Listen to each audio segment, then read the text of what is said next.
Chapter 1. From the stables to the keep. I was nobody when I came to Dargard Keep, a boy dragged from the filth of Solanthus by a father drowning in debts. "Service will redeem us," he'd said, though his face was hollow with despair. And so I found myself handed to a knight whose shadow could blot out the sun. Lord Soth. Towering in his blackened steel, he was more god than man to me, his voice heavy with judgment.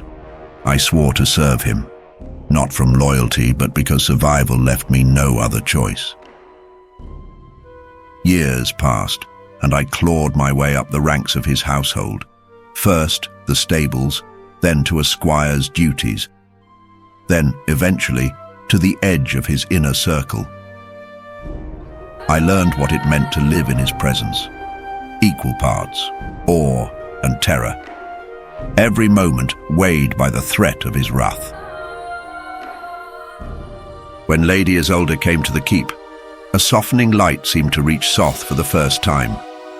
She was a vision of grace, an elven beauty whose silken laughter seemed out of place in the cold halls of stone. Her kindness touched even the lowest servant. I watched as something shifted in Soth. The terror that defined him gave way to something warmer. It unsettled me more than his anger ever had. Chapter 2. Whispers in the Dark. The trouble began on a moonless night when 3 elves arrived at Dargard. They called themselves kin to Lady Isolde and brought gifts as envoys of peace. I should have suspected them then. No one brings peace to a place like this. I attended the meetings unseen, as was my custom. The leader of the trio, a silver-haired elf with eyes sharp as a blade's edge, spoke most often and with cunning. His honeyed words dripped with insidious flattery. "Your lady does not deserve a lord as mighty as you, my liege," he murmured one evening. "Do you not see how her eyes wander, how she lingers too long near that minstrel in the courtyard?" I clenched my fists in the shadows.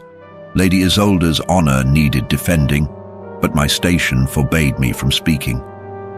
So, I watched in silence as poison seeped into Soth's mind. Chapter 3. The Spell. The elf's words lodged deep, festering. Lord Soth grew colder with each passing day, his once gentle gaze turning sharp whenever it fell on his wife. By the final night of their stay, the elves revealed their true purpose. They chanted softly as they stood before Soth. The words were a dagger of ice, their magic so potent it rippled through the air. Soth's eyes burned crimson as he clenched the arms of his throne. "They will pay," he growled, his voice a rumble that shook the hall. The elves left that night, their smiles smug.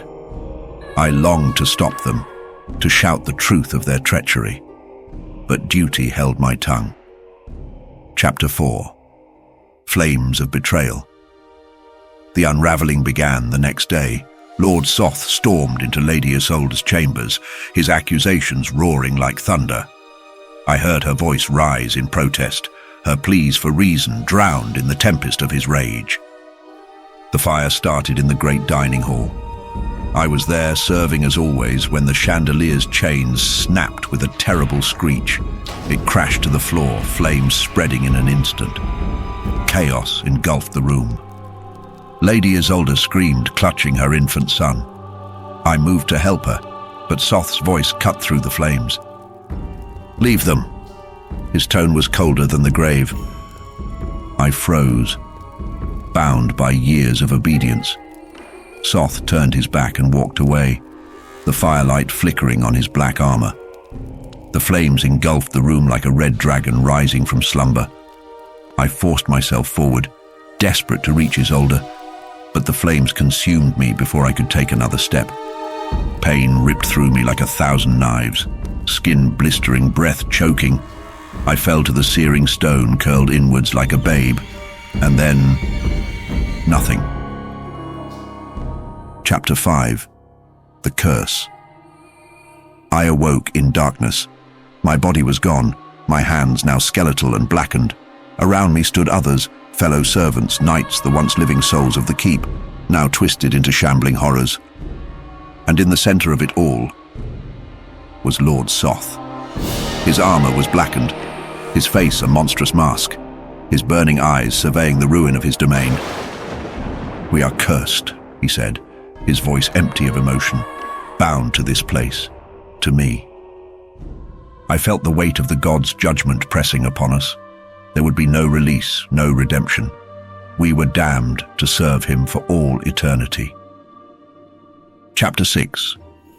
Eternal service time became meaningless in the shadow of Dargard Keep. The years passed, decades, centuries, until they blurred together like smoke. We followed Soth in silence, our wills no longer our own. Yet deep within my hollow chest, some small part of me remained. I clung to the fragments of who I once was. The stable boy who had laughed in the sun, who had dreamed of something more. I often thought of Lady Isolde, her gentle smile lingering like a ghost in my memories. Her light had been snuffed out by jealousy and treachery, leaving only darkness in its wake. Soth sat on his throne, unmoving for days, sometimes years.